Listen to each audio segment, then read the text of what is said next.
अस्सलाम वालेकुम व्यूअर्स, मेरा नाम है अलम खान। आप देख रहे हैं मेरे यूट्यूब चैनल। अच्छा, मेरे सामने लार्ज चेक कर ले। इस समय हमारे पास बच्चों का जॉगर शूज़ आ गया है। ठीक है, कोशिश करना है वीडियो स्किप नहीं कर, वीडियो एंड तक देखो ताकि माल के हवाले से आप लोगों को ज़्यादा से ज़्यादा आइडिया हो सके।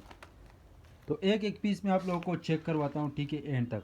तो आप लोग देख सकते हैं भाई, इसी टाइप का माल है। रेट भी इसके इंतहाई मुनासिब है। सिर्फ और सिर्फ 300 रुपये आप लोगों को पर पीस मिलेगा और कम अज़ कम 100 पीस का ऑर्डर है। ठीक है, ये आप लोग देख सकते हैं, इसी टाइप का माल है, बड़ा VIP।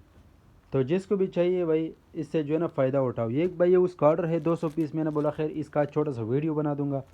तो ये आप लोग देख सकते हैं। आगे इसका सीज़न भी आ रहा है, अक्सर ये माल जो है ये शार्ट होता है फिर। ठीक है, तो ये आप लोग देख सकते हैं, इसी टाइप का माल है। जिसको भी चाहिए भाई व्हाट्सअप पर रब्ता करें और अपना ऑर्डर बसानी से जला जला बुक करवाओ। ये आप लोग चेक कर लें, इसी टाइप का माल है, बिल्कुल साफ़ सुथरा माल है। कम से कम 100 पीस ऑर्डर है। तो ये नीचे तक लाट बना हुए, तकरीबन 200 पीस का लाट है। जिसको भी चाहिए भाई इस माल से फ़ायदा उठाओ। ये आप लोग चेक कर लें। और ये वाले जो है ये हमारे पास वो टिकटॉक शूज़ है। ठीक है, मीडियम साइज़ जो होता है।